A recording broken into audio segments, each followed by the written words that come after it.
साथियों, लंबे गैप के बाद आज हम आपके बीच में अपनी छोटी सी लाइब्रेरी लेके हाजिर हैं।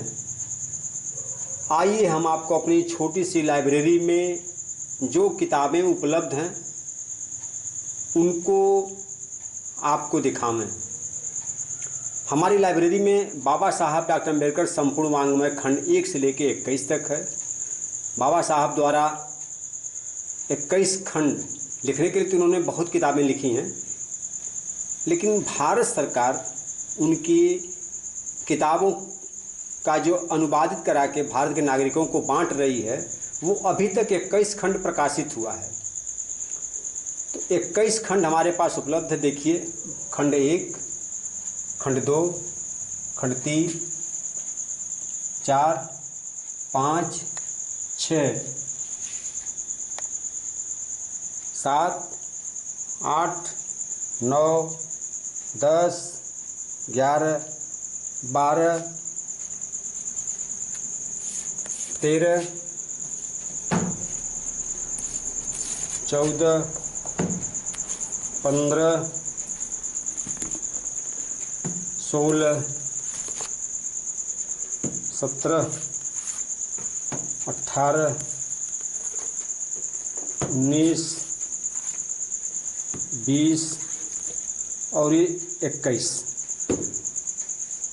ये बाबा साहब द्वारा लिखित किताबें हैं जो भारत सरकार बहुत ही कम कीमत पर 20 रुपये, 25 रुपये, अधिकतम 40 रुपये मूल्य की किताबें हैं। ये भारत सरकार इसको बांट रही है, इसलिए ये किताबें इतनी सस्ती है। और हम आप सबसे आग्रह करेंगे कि बाबा साहब के बारे में यदि वास्तव में सच्चाई जानना है बाबा साहब की, तो आपको यह 21 खंड मंगा करके और A to Z पढ़ना चाहिए, ताकि बाबा साहब के बारे में आपको सरकार द्वारा जो बताई बातें हैं वो आपको सही जानकारी मिले। उसके बाद ये देखिए, first draft of the constitution of India and scheduled as prepared by the constitutional adviser Shri BN Rao, October 1947। ये जो पहला ड्राफ्ट BN राव जी, चाहे वो अमेरिका हो, चाहे ब्रिटेन हो, चाहे न्यूयॉर्क हो, फिलीपींस हो, कहीं भी दुनिया के सभी देशों, कहावत है या आपको जानकारी भी होगी कि जो हमारा संविधान है वो दुनिया के सभी देशों से लिया गया है। तो सभी देशों, ये ICS थे, कलेक्टर थे, ये इनको जिम्मेदारी दी गई थी कि आप एक मोटा भारत का संविधान का मसौदा तैयार कीजिए। तो श्री BN राव जी, इन्होंने दुनिया के सभी देशों का अध्ययन किया, गए भी, बहुत से देशों का इन्होंने दौरा किया, बहुत से देशों का संविधान का अध्ययन किया, और उसके बाद ये अक्टूबर 1947 में इन्होंने एक मसौदा तैयार किया जिसको पहला ड्राफ्ट कहा गया। और जब ये तैयार हो गया तो ये ड्राफ्ट फिर जो संविधान सभा था उसमें ये ड्राफ्ट गया। तो इस ड्राफ्ट पर जब बहस होती थी, तो इस ड्राफ्ट में बहस होने के बाद ये जो पहला, इसको मसौदा बोलते हैं, ये जो मसौदा है इस पर बहस होती थी। तो उसके बाद बाबा साहब की, इसके बाद फिर बाबा साहब की एक कमेटी बनी थी जिसमें बाबा साहब अध्यक्ष थे, इसको कनाइज कमेटी कहा गया उसको। तो ये ड्राफ्ट जो है, सेकेंड ड्राफ्ट, यानी constitution assembly of India, draft constitution of India, ये देखिए 48 में तैयार हुआ। ये 47 में ये बना और ये 48 में। और इसके बाद जब ये तैयार हो गया तो इसके बाद फिर ये भारत का संविधान जो मूल है, जिसको हम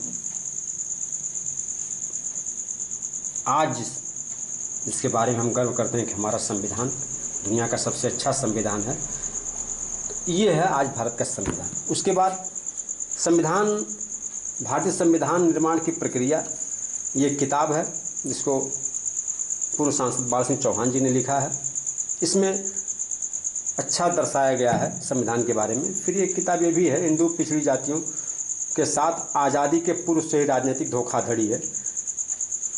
उसके बाद जाति की समस्या के लिए किताब दक्षिण भारत की एक लेखिका हैं रंगनायकम्मा। ये जात भारत में जो जातियों की समस्या है उसका कैसे निदान होगा। उन्होंने इस किताब में लिखा है कि बुद्ध काफ़ी नहीं है, अम्बेडकर भी काफ़ी नहीं है और मार्क्स ज़रूरी हैं। यदि मार्क्स को हम पढ़ेंगे तो हमें लगेगा कि जात की समस्या दूर हो जाएगी।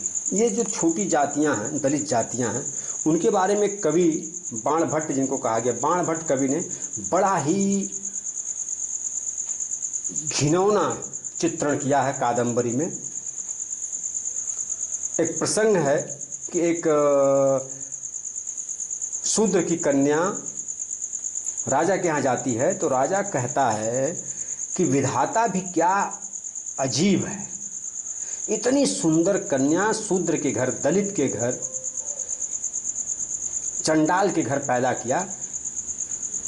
शूद्र होने की वजह से, नीच होने की वजह से हम इसका भोग भी नहीं कर पाएंगे।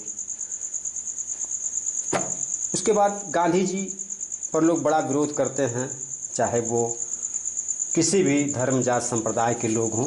गांधी जी बहुत गलत हैं, गांधी जी बहुत गलत हैं। तो कहने से पहले एक बार हमें अध्ययन भी करना चाहिए कि वास्तव में गांधी जी गलत थे तो फिर किसके लिए थे, और सही थे तो फिर कैसे सही थे।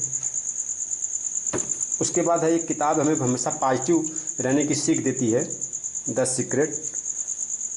इसको रांडा बर्न ने लिखा है। और इसके बाद फिर एक किताब हमने भी आपको देने का काम किया, साइमन कमीशन और पिछड़ी जातियाँ। ये किताब हमने इसलिए लिखा कि साइमन कमीशन के बारे में ये है हमारे देश में कि लोग कहते हैं कि साइमन कमीशन जब आया तो भारत की जो ओबीसी, वर्तमान की जो ओबीसी जातियाँ, इन्होंने विरोध किया, साइमन गो बैक। जबकि ऐसा नहीं है। साइमन कमीशन को किसी भी ओबीसी ने भगाने का काम नहीं किया, बल्कि ओबीसी एससी के लोग साइमन को अपना ज्ञापन दिए कि साइमन आप आए हो, आपका स्वागत है और ये हमारी समस्या है, इस समस्या को आप हमारा ज्ञापन लीजिए और हल कीजिए। तो साथियों, ये रही हमारी छोटी सी लाइब्रेरी।